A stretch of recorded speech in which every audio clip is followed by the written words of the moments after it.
John David Mann, welcome to the show. Welcome to Become Your Own Superhero.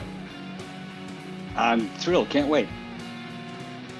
John David Mann, it is good to see your face after all these months of planning and preparation, sir. I know, we really did work hard at this. We were determined. Nothing would stop us. Well, they say some of the greatest relationships or outcomes come from adversity early on, and maybe that's what this is all about. I'd really love to start with something that came to mind just this morning, actually, which I thought was pretty hilarious. Has anyone ever recommended to you a book to read that you wrote? Amazon does this to me a lot. I got an email today. And this is probably the fifth time. They said, "We think you might like to try this book. It's a thriller called Steel Fear. It's coming out in 2.5 months. You should try it." And it's like, yeah, thank you very much. And I'm constantly getting recommendations from Amazon for books that I know I would enjoy reading because I have read them before. I wrote them. But I don't think I've ever had that. That would be fun for someone to say, "Hey, you should read The Go-Giver. You'd enjoy that book." I hope it happens to me one day. I think it's the ultimate form of flattery, do you think?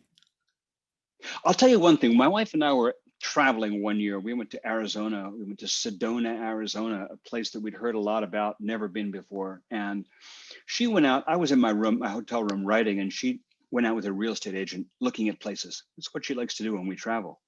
And they took her to a really nice place up a mountain, and they went inside, and on the bedroom bedstand table, there was my book. And that's pretty cool. And which book are you talking about? Arrived. Which book are you talking about, John? Because you've written a lot of books.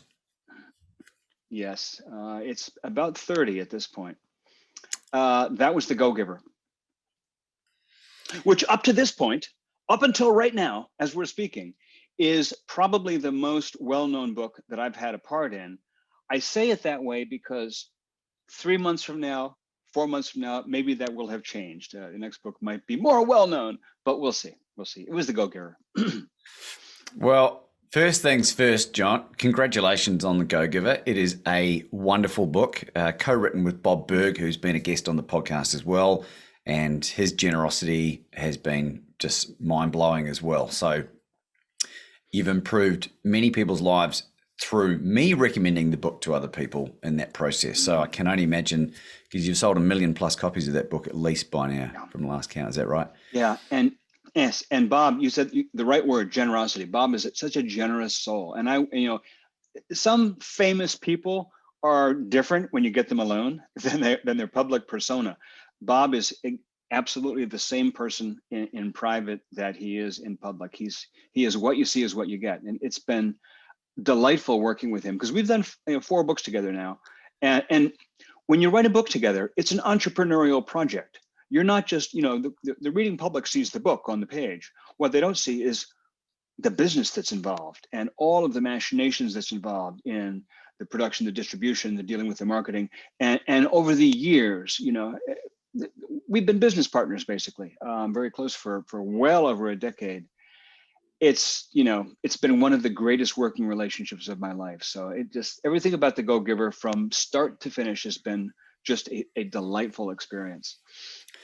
Well, I'm not a religious man, John, but I'm very spiritual, and learning about how The Go-Giver actually came to light and saw the light of day, rather, is spine-tinglingly good. I think I just made up a word there. Put that in your thesaurus. And I'm curious to know if you're happy to share that background story with us, because it's brilliant. Well, sure. I mean, I love to. It's the bottom line of it is that, as I like to say, Bob Berg ruined my career,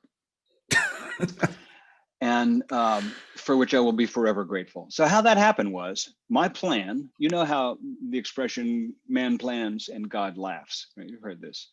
So my plan was to become a screenwriter. I was on my way to Hollywood. I was writing screenplays, studying screenplays. I'd work with some Hollywood coaches, and that was my plan. It was my deal.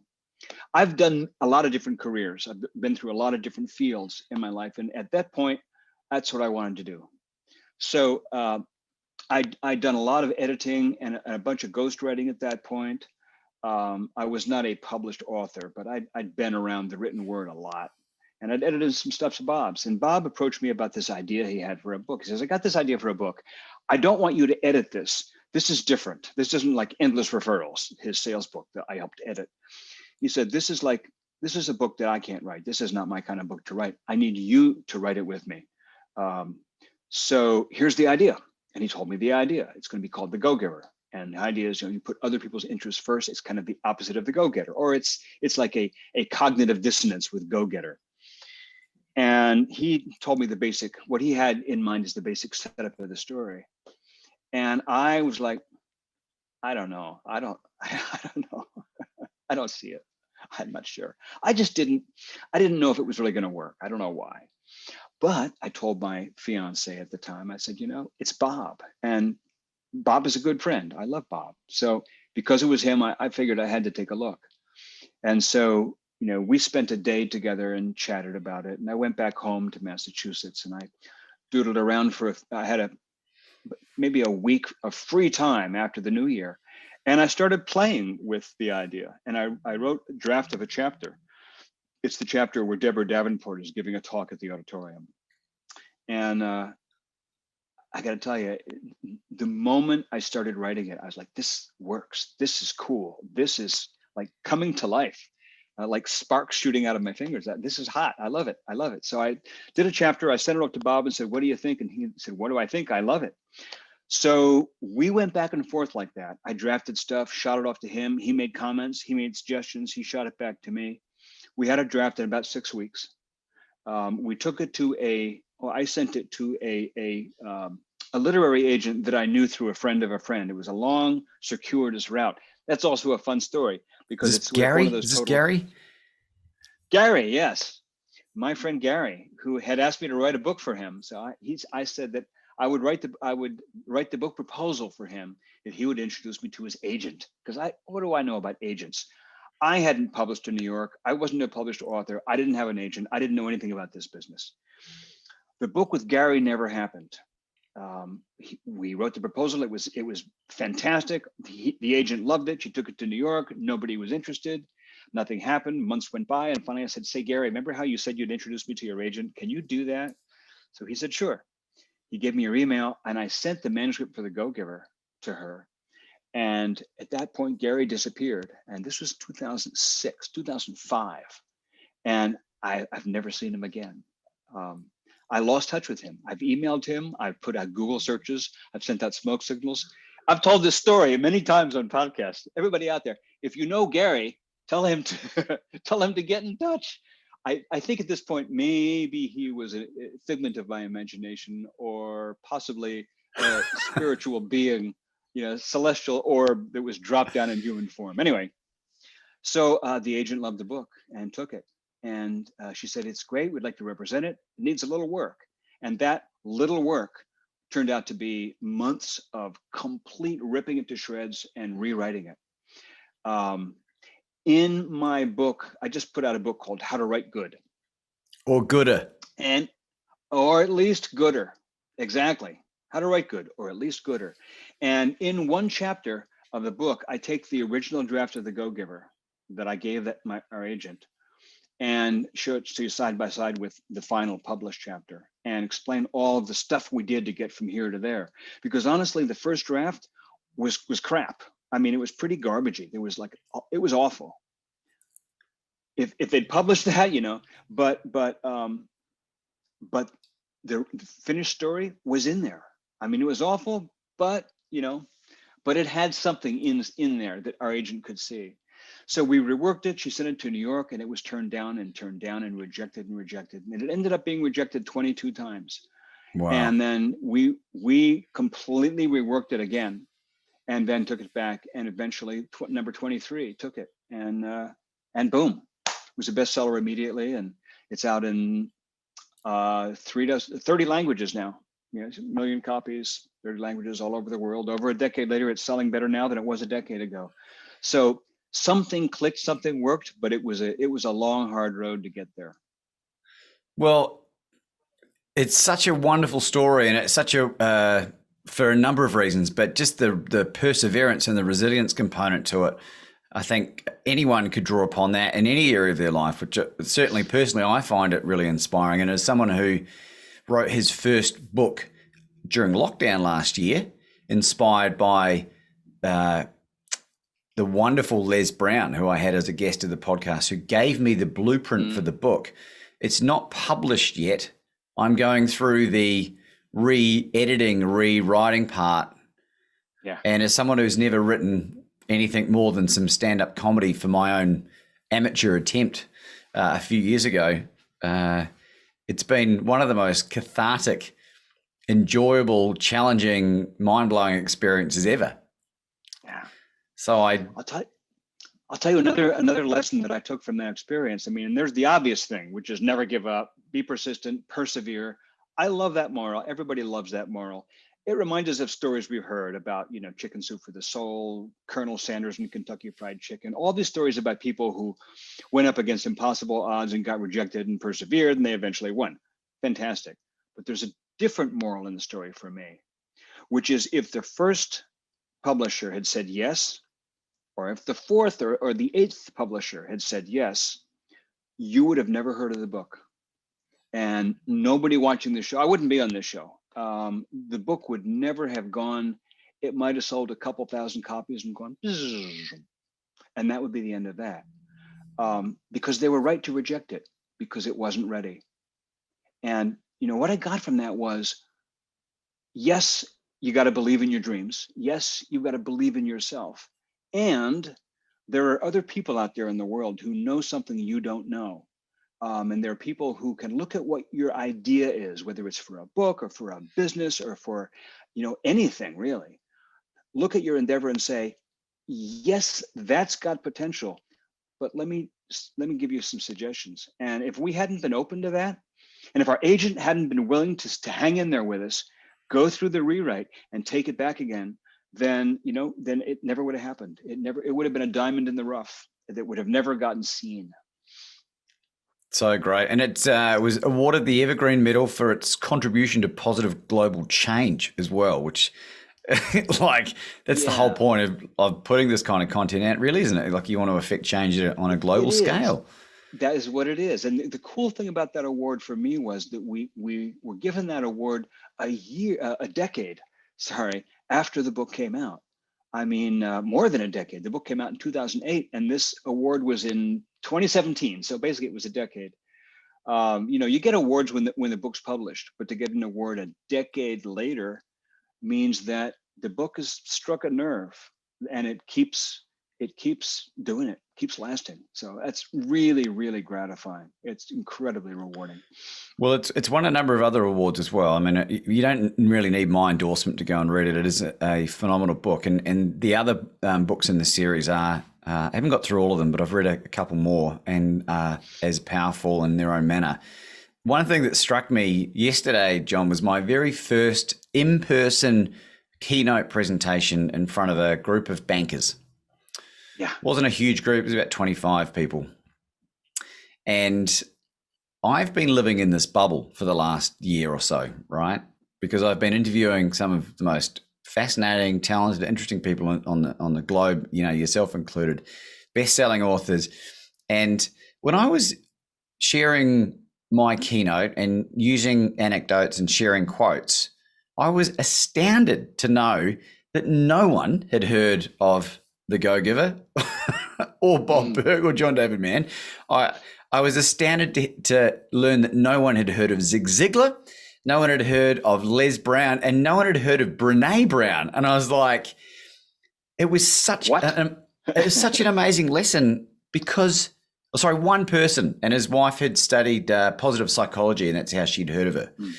I was like, this has made it so much more important for me to continue my path of getting this message out there, because I was sharing quotes like, you can get whatever you want in life as long as you help enough other people get what they want, and people are going. It's like I felt like the second coming of Christ. Where did you come up with that idea? I was attributing Zig. Don't worry. There's a couple there that might be a bit ambiguous, but isn't that just so mind blowing in a modern audience?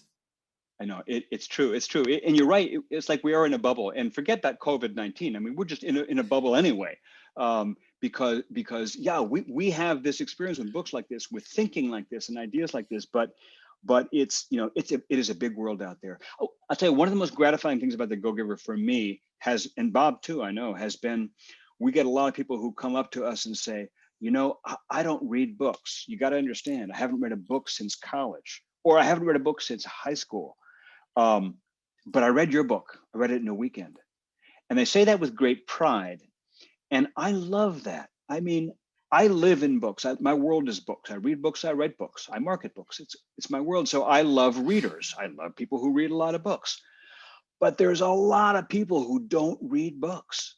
And to be able to reach those people with the books, that's thin enough and easy enough and digestible enough, accessible enough to work for them, that's just fantastic.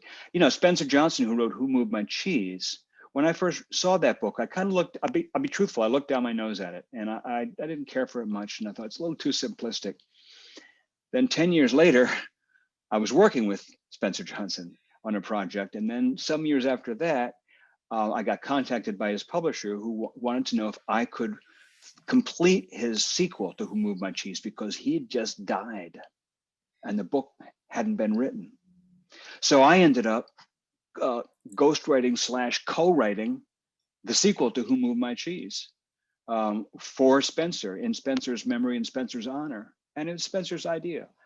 And in the course of doing that, I took a lot closer look at Who Moved My Cheese, this thing I'd looked down my nose at, and I realized there's real genius in there. And Spencer was a writer of children's books.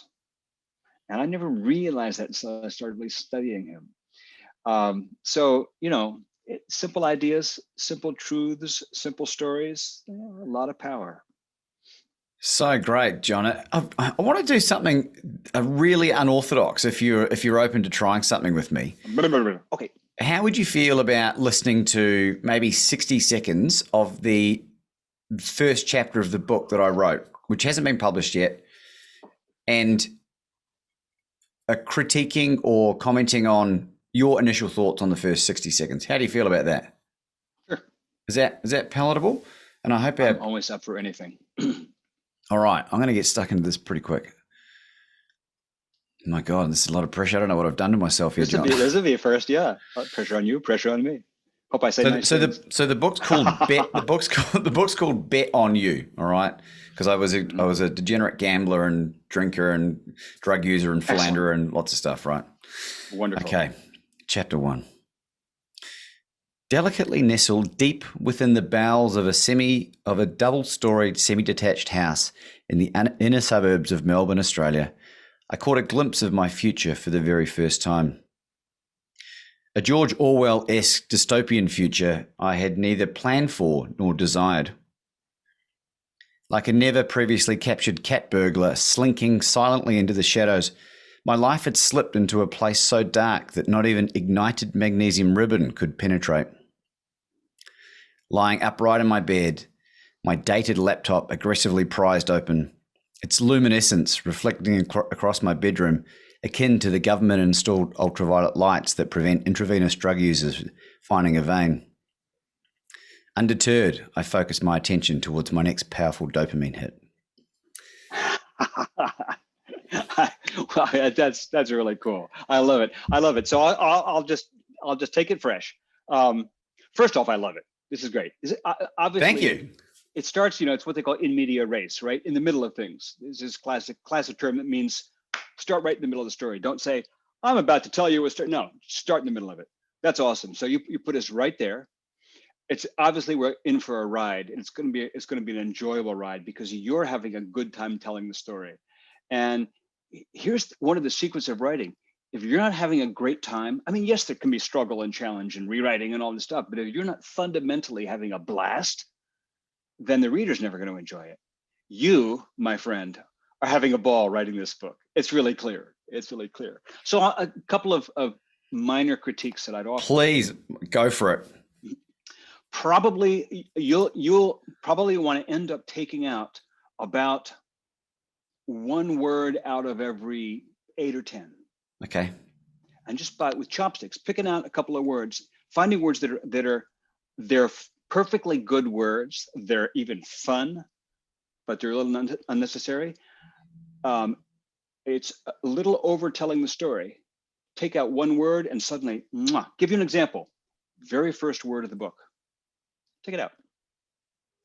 Nestled in my boom, boom, boom, boom, boom, boom, boom.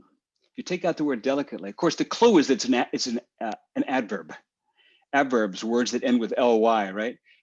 Famously, adverbs tend to be extraneous because what adverbs usually are doing is they're making sure the reader gets the point that I'm making, even though I've already made it other ways with my nouns and my verbs. The laptop is aggressively prized open. Prized isn't a word that a lot of people are familiar with, but it's a fantastic word. Yes, you prize it open, but I don't think you need aggressively because prized open already lets us know. Another adverb. So you'll find words here and there, and you know, not some of the more colorful words. What was the magnesium? What was that deal there? Ignited magnesium ribbon would not illuminate. You know, when you. Yeah. I love that. I wouldn't touch that with I wouldn't take that out with it. You know, with a 10-foot pole. Mwah, leave that there. That's gorgeous. So all the colorfulness, you want that for sure. But you'll find by selective pulling out of certain words, the thing will get a little tighter, a little sharper, and a little more vivid. But it's like it's already humming and buzzing and full of life. So well done. Well, thank you very much. That's ridiculous feedback. Thank you very much. I was getting really nervous, and I don't get nervous a lot. I can't wait to read it. I can't wait to read it. Well, I've made a commitment to get it out this year, and you know, one of the things I love talking about is that, is particularly encouraging other people to write a book. Even though mine's not published yet, I've still got it. I've still got it down to 30,000 words. I did it in 6 weeks. It exists. It exists. Yes. And I love saying I never finished high school, never went to university, and that's exactly what happened to you. That is true. You're right about that. Although I did finish high school in a way. I dropped out of high school in order to work on a project some friends and I had, which was to start a high school.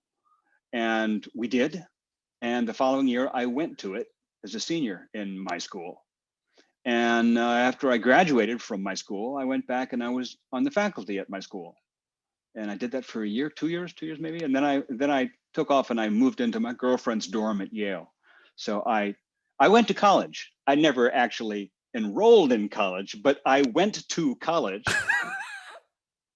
for a half a year anyhow. So that's about as far as it goes. I know what's happened right now, John. People have double tapped back when they're watching the YouTube, so skip back a minute to re-listen to what they just heard because we just glossed over something there. What in God's green earth happened for you to create your own high school? Well, you know, I had some friends who, and I was one of this group who really wanted to learn stuff. And we were at high schools, at public high schools that were pretty mediocre. And we were like, why are we wasting our, you know, we had other friends who were saying, you know, why are we in this prison of an educational system? We just want to go hang out, smoke dope and just hang out. That was not us. We didn't just want to go hang out and smoke dope and do nothing. We wanted to do everything. We wanted to learn. We wanted to do. We wanted to experience. We wanted to, you know, get life moving. So we said, what if we had a high school where instead of being required to take these 5 subjects, we could take 50 subjects and we could take whatever subjects we wanted. And, you know, we could find volunteers in the community who would teach us computer science or nutrition or, you know, ancient, you know, Latvian history or whatever it is.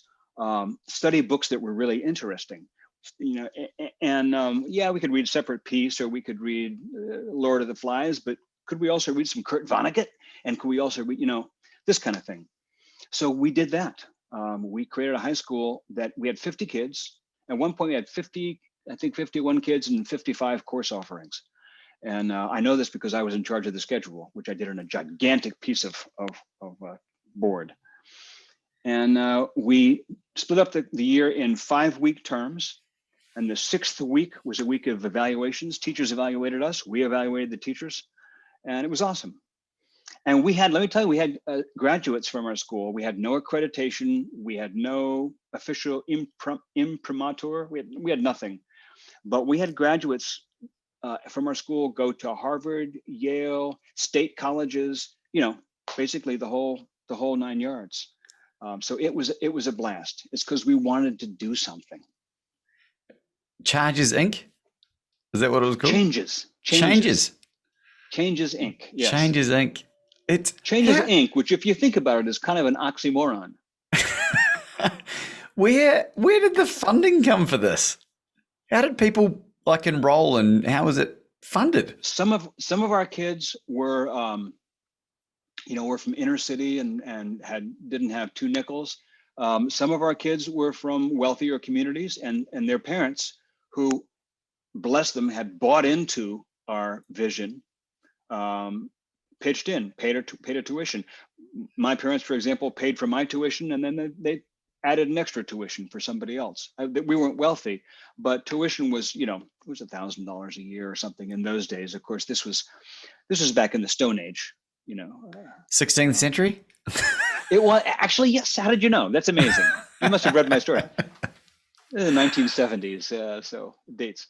But yeah, so we had parents who chipped into a scholarship fund, and the teachers all lived in the building. That was the school. It was a huge Victorian house in a kind of not so great community, so it wasn't that expensive. Yeah, it was amazing.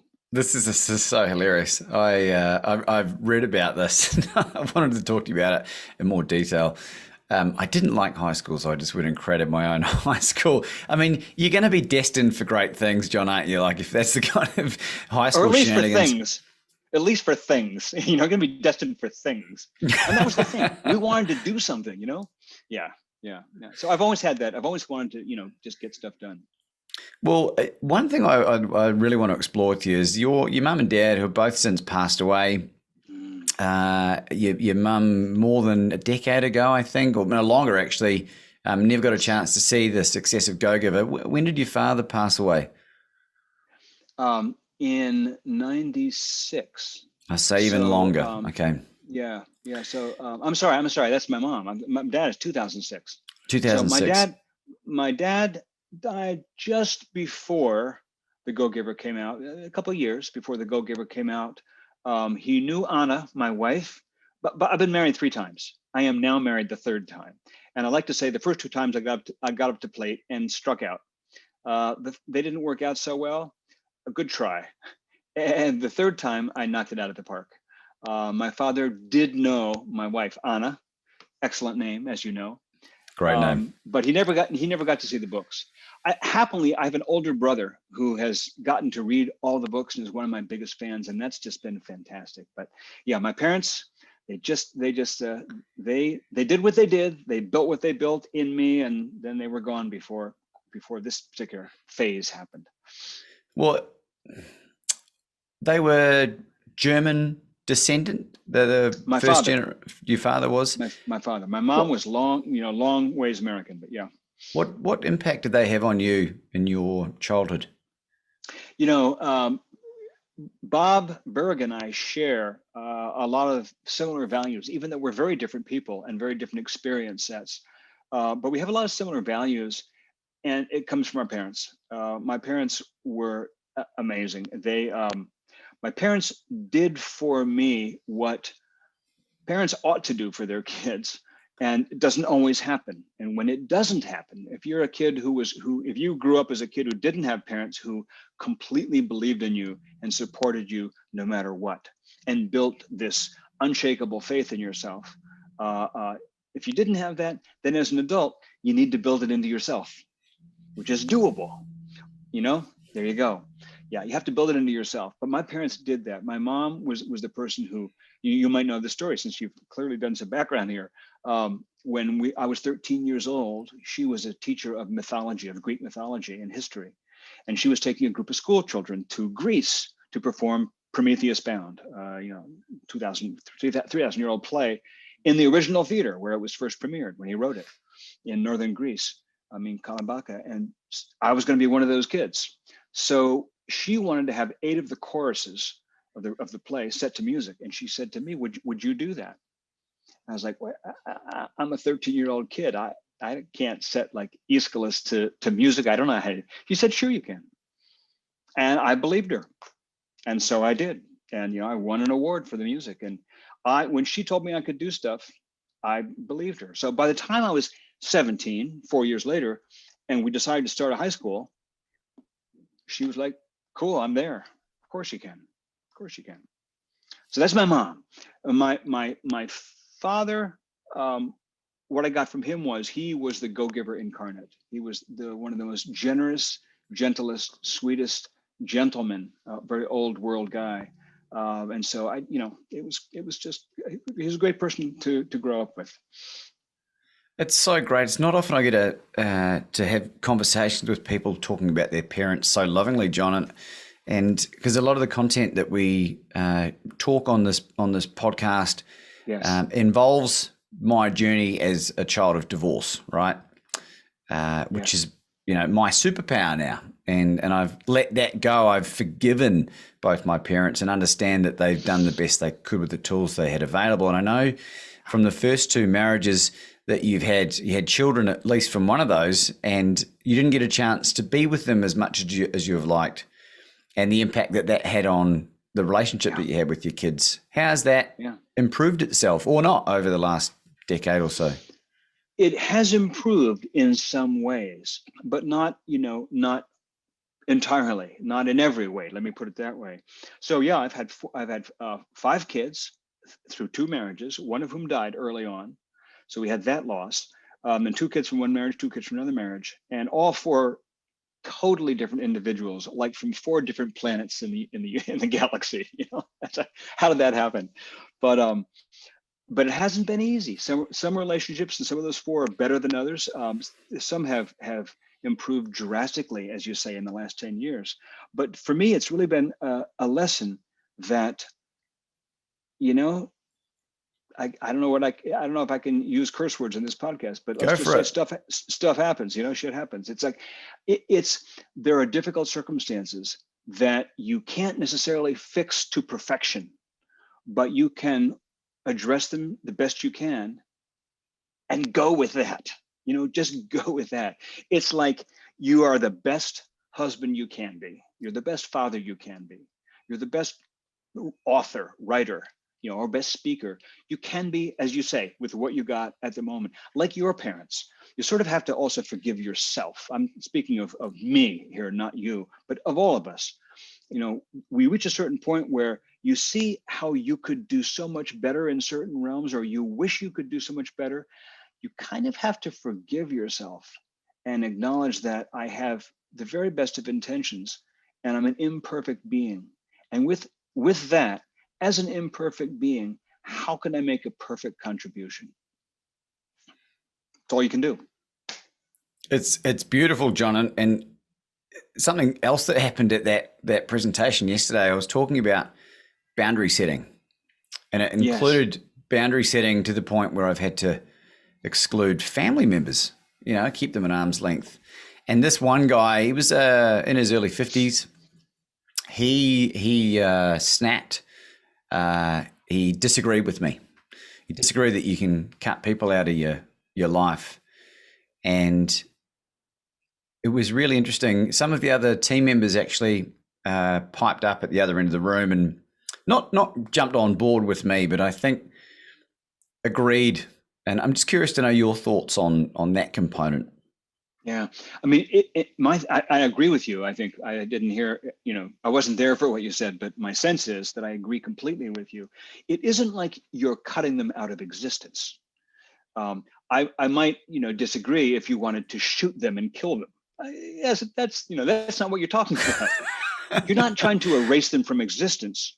What you're trying to do is establish a boundary in your own life so that you can function to your best capacity.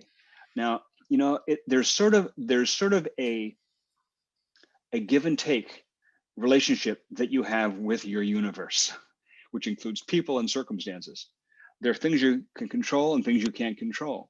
And I think sometimes in order to be the best contribution that you can be to the world around you, to your universe, you've got to draw some boundaries.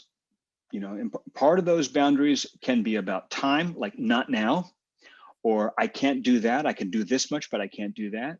I'm dealing with this all the time because I get people who write to me and want to know if I give them advice, assistance, help, opinions, et cetera, about books. And I want to do it all.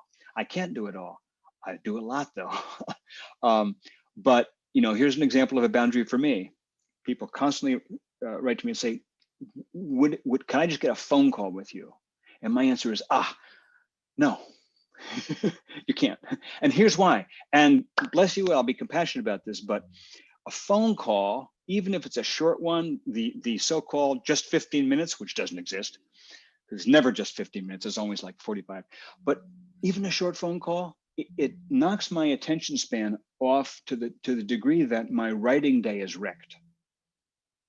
I can't afford for my writing day to get wrecked. The book I'm writing is too important. I don't mean to the world. I mean to my publisher, to my agent, to me, to my co-author. I got to get, that's my focus. I got to get that book done. So here's what I can do. I can exchange emails with you, till the cows come home. I can do that easily. It doesn't throw me off my game. So I'm constantly in the position of telling people, I can't do what you're asking. Here's what I can do. I can do that much, and that'll have to do it. That'll have to suffice. And it almost always works. I had one guy, I was thinking about this the other day. I had an author I was corresponding with. I liked his book, and he liked my book. And he wanted to get on the phone with me and tell me about something that had happened with his manuscript. And I said, my thing, dude, I can't do that right now. It's like, let's just do an email. And he couldn't handle that. He said, I'll tell you what, I won't tell you what happened. It's a really great punchline to my story. I'll tell you when you call me. That was 8 years ago. He hasn't told me yet.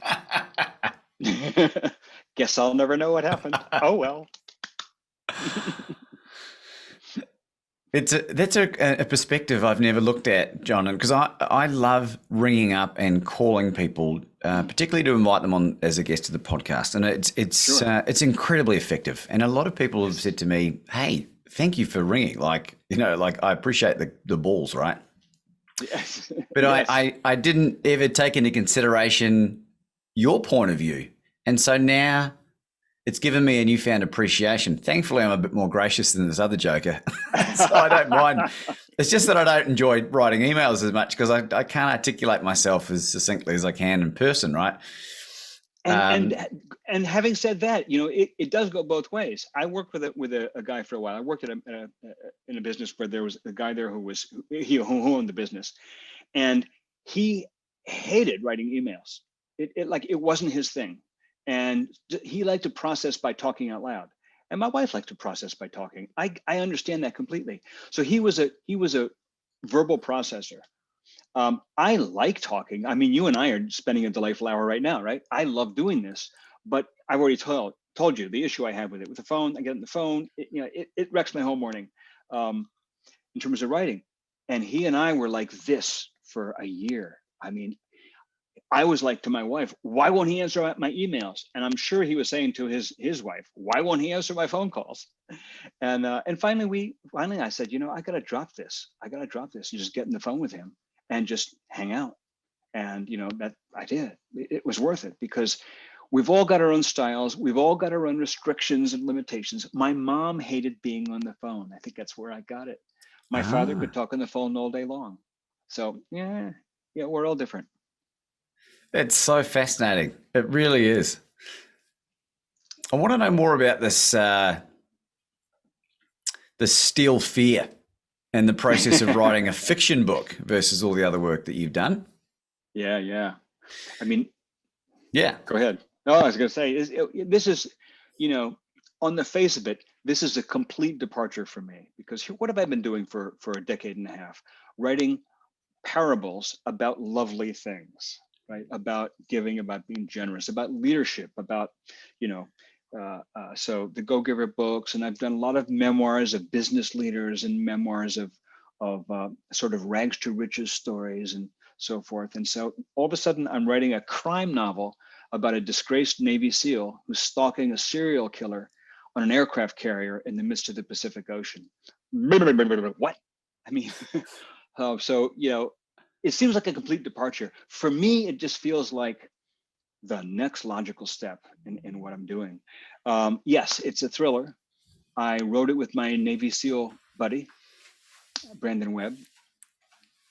We've written 5 other books, all nonfiction. I wrote his memoir with him. The Red Circle? That's it. That's it. Yeah, that's how we got connected. You got that little red circle. We wrote that together, and it came out in 2012, I guess. And that book did really well. It's still doing really well today.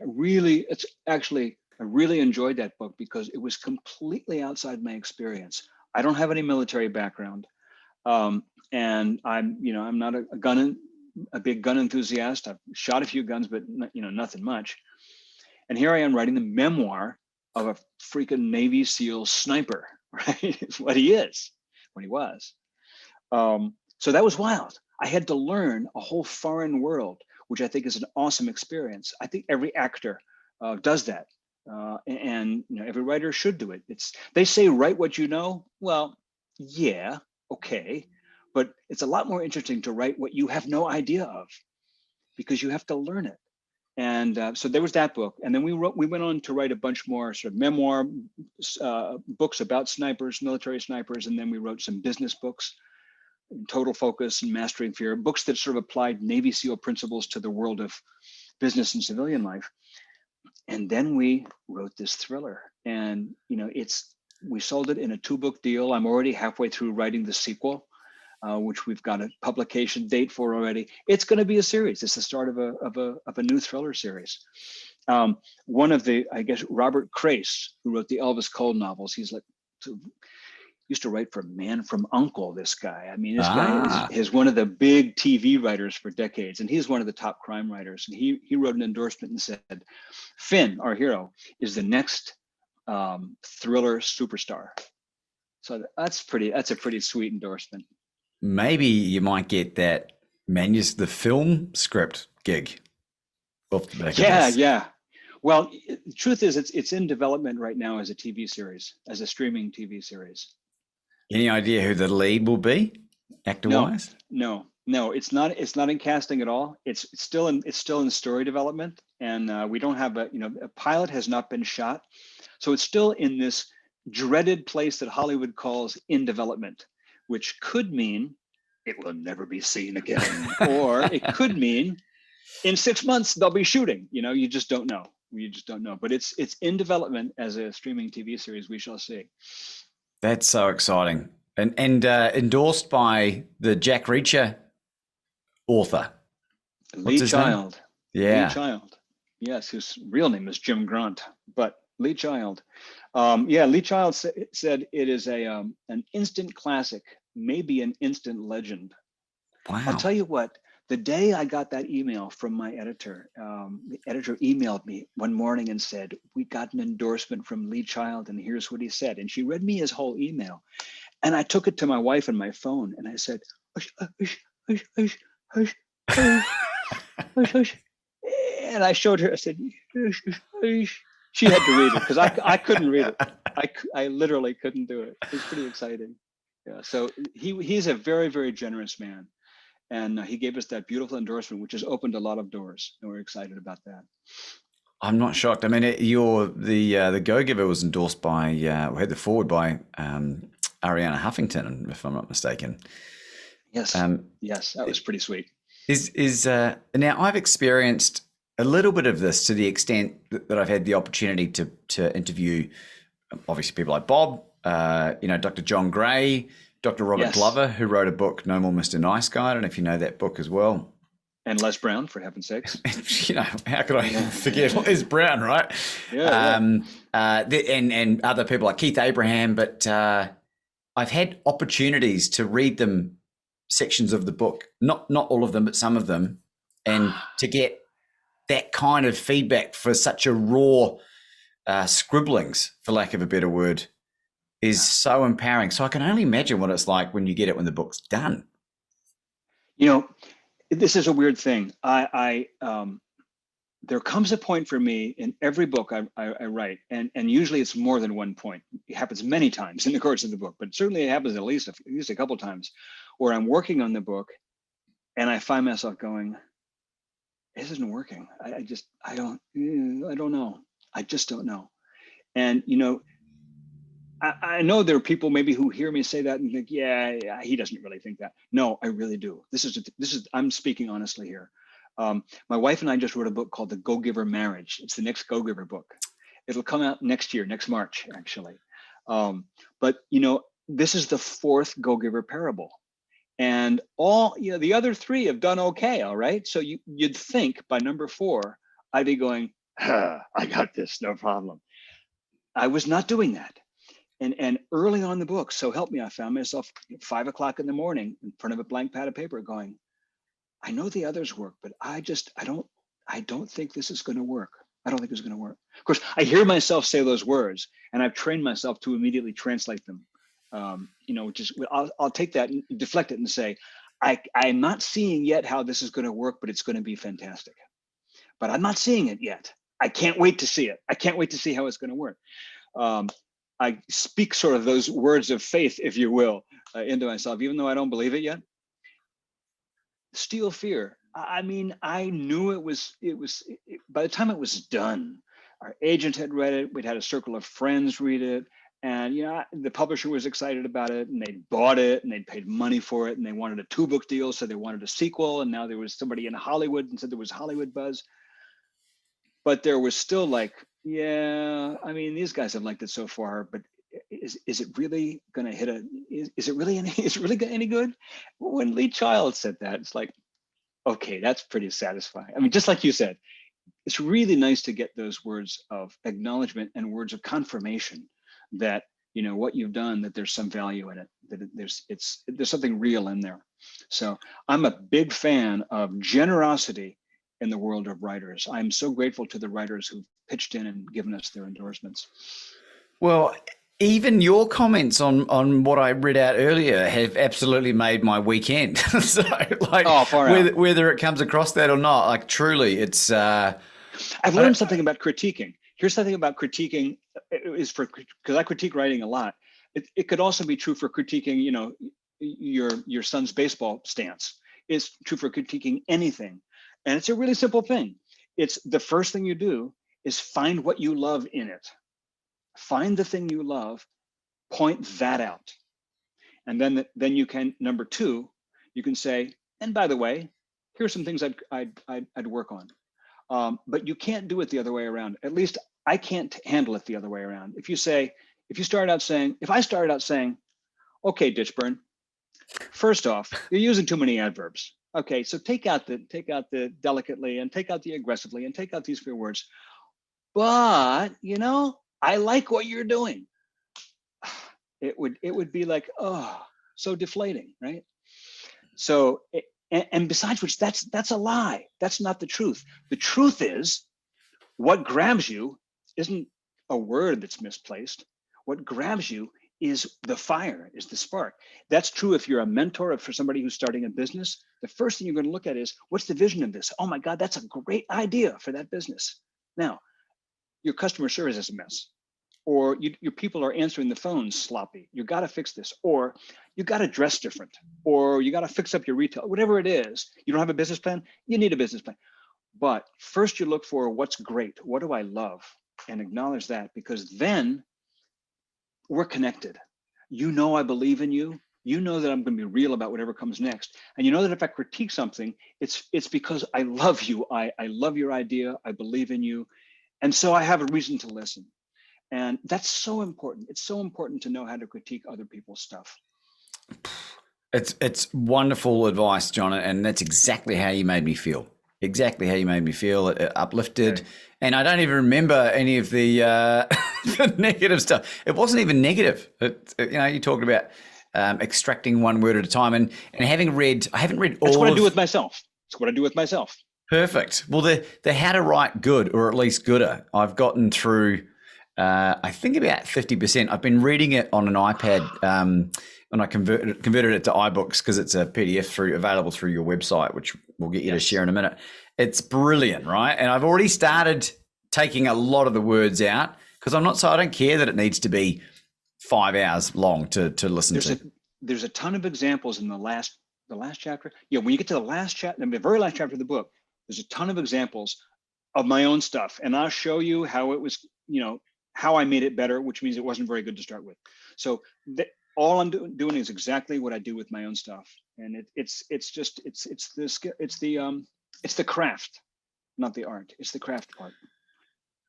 John, I firmly believe that all the answers to all of life's challenges or problems already exist and are available to us all.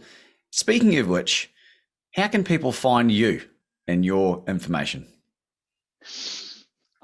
It's my website. Basically, it's the hub of everything I do. My website is simply my name, which is John David Mann, MANN.com. And on the site, there's all my books on the site, my blog. I blog about every 2 weeks. I'm blogging about Steel Fear these days. And everything's there.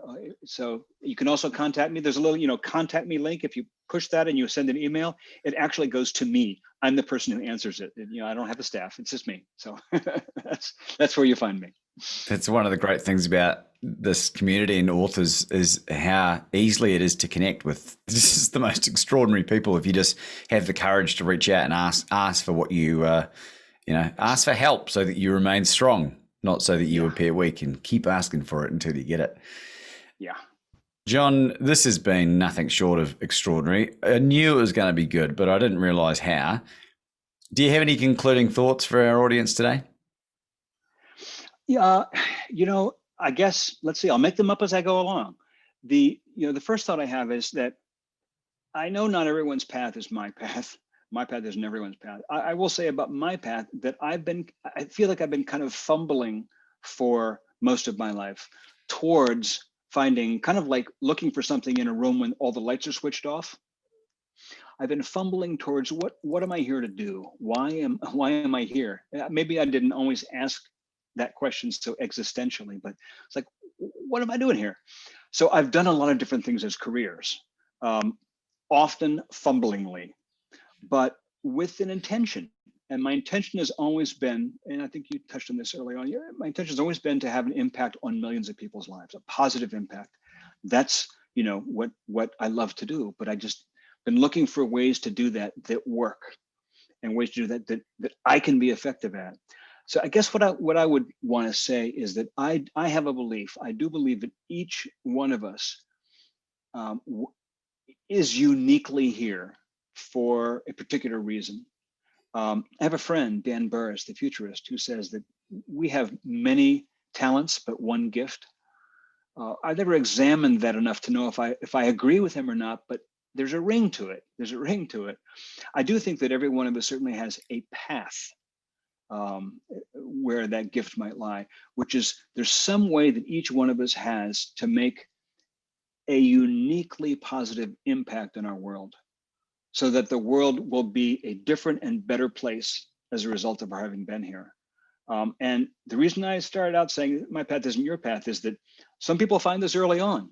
And I say, hey, good for you. That wasn't me. For me, I have a friend who says that the first $1 million is to blow. And what he means is that you need to have some time to make mistakes if you're an entrepreneur. For me, the first 50 years, was maybe not to blow, but let's just say to grow. The first 50 years was to find my way. Unhappy marriages, unhappy relationships, lots of cool things that happened in my life and that I did, but many of them ended up in failure or, didn't go as far as I wanted them to and hit unexpected brick walls. I went bankrupt once. I had a child die, as I mentioned. I had, all kinds of terrible things happen, but stumblingly toward a place where I feel like I'm the happiest person in the world. And there's no question for me that right now I am doing what I was put here to do.